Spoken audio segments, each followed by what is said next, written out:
Pero también queremos ir a los otros magistrados a Sí, expresarse si hay o no hay campaña tema, ¿no? electoral. Si hay consenso con lo que está diciendo, o por lo menos saber lo que piensan ustedes respecto a ese tema. Bueno, mire, el continente entero vive en campaña permanente, no es una excepción El Salvador. Si uno observa cómo ha pasado Norteamérica, tiene 2 años de estar en campaña permanente, y vamos al otro extremo del continente, vemos lo mismo.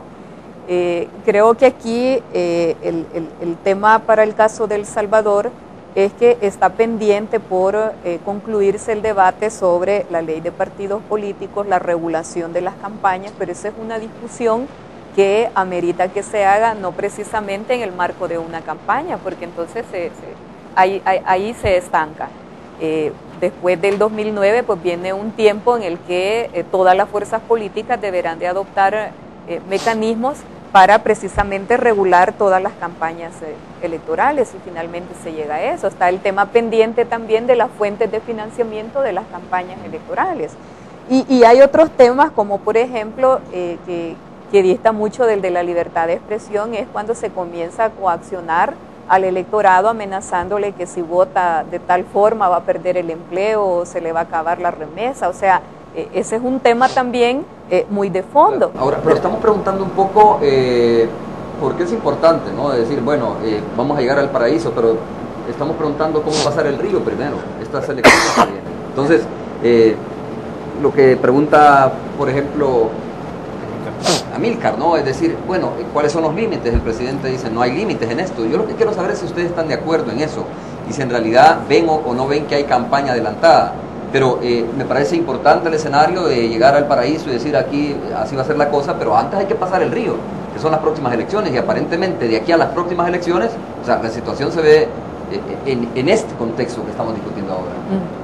Mire, el punto para mí es que justamente debe de partirse del compromiso de qué resultado queremos, porque si nos sometemos a una campaña en la cual no hay reglas, entonces el resultado mismo puede ser tratado sin reglas, ¿verdad?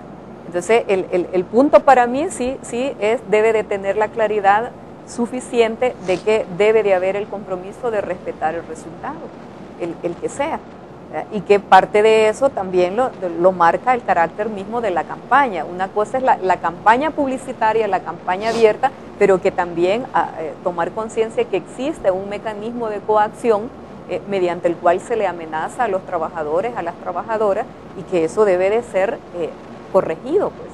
O sea, esto no es una campaña en la cual desde mi punto de vista se vale todo, ¿verdad? Debe de haber un límite de reglas mediante el cual no solamente el respeto a la intimidad y a la privacidad de los candidatos y candidatas, sino también el marco en el cual cada partido va a jugar limpio.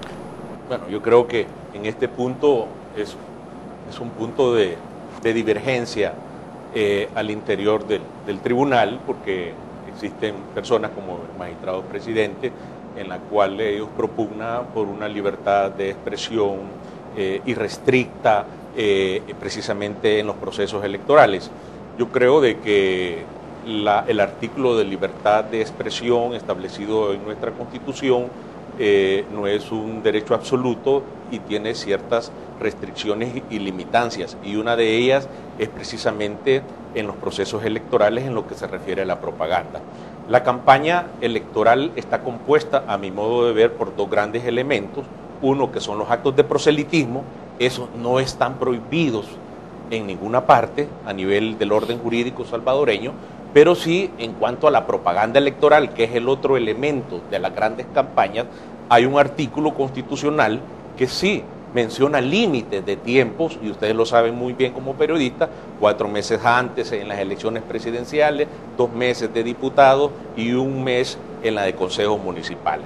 Y entonces la gran pregunta en este punto es, bueno, existe la libertad de expresión, esta no es ilimitada, hay una regulación constitucional a la par que establece espacios de tiempo para la propaganda, y entonces, ¿cómo configuramos nosotros la verdadera naturaleza de la propaganda?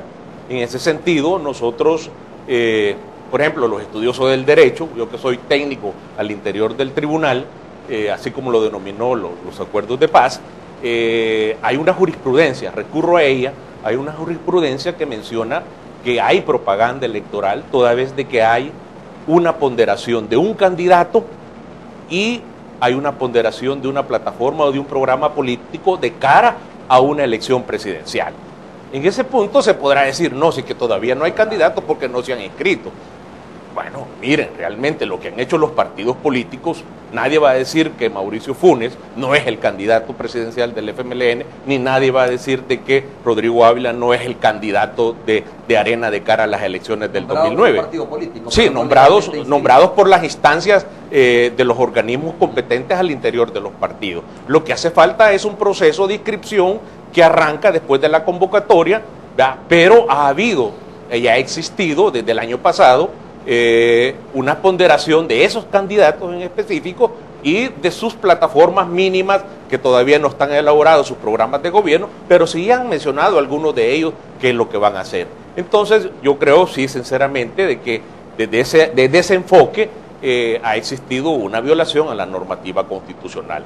No es necesario pedir el voto para que se configure una situación de propaganda electoral. Toda vez de que haya una ponderación a esos candidatos y a plataformas o programas políticos de partido de cara a unas elecciones, sí considero yo que hay una propaganda electoral y se tienen que respetar los espacios establecidos por la Constitución. Bueno, este es un tema que efectivamente es polémico y ha estado desde organismos anteriores. Se ha manejado la tesis de que mientras no se pide el voto, no existe campaña electoral. Pero no podemos desconocer que los institutos políticos, en el ejercicio de sus preparativos de escogitación de candidatos a consejos municipales, a diputados, realizan una serie también de acciones en los diferentes municipios, proclamaciones, presentaciones, llámesele como se le quiera llamar, que conlleva una cantidad de movilización de personas y que si bien es cierto, no es a nivel de llenar un estadio, pero siempre son acciones de tipo político que se están realizando. Ahora bien, hay otra situación y no podemos tapar el sol con un dedo. Hay una cantidad de spots que están en los medios que aluden a ciertos candidatos, que habría que pedirle a la Honorable Asamblea Legislativa que pudiese legislar específicamente sobre este tema y que pudiese darnos a nosotros más instrumentos para poder hacer una aplicación de la ley.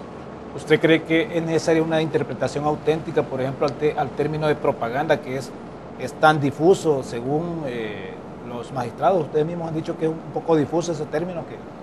No, yo creo que debe de haber una legislación específica sobre el tema y por eso digo, esto correspondería a la Honorable Asamblea Legislativa el hacer la legislación del caso.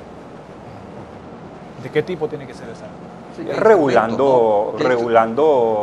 incorporando algún artículo del Código Electoral que regule este tipo de propaganda o de campaña, si es que se le toma así, ¿no?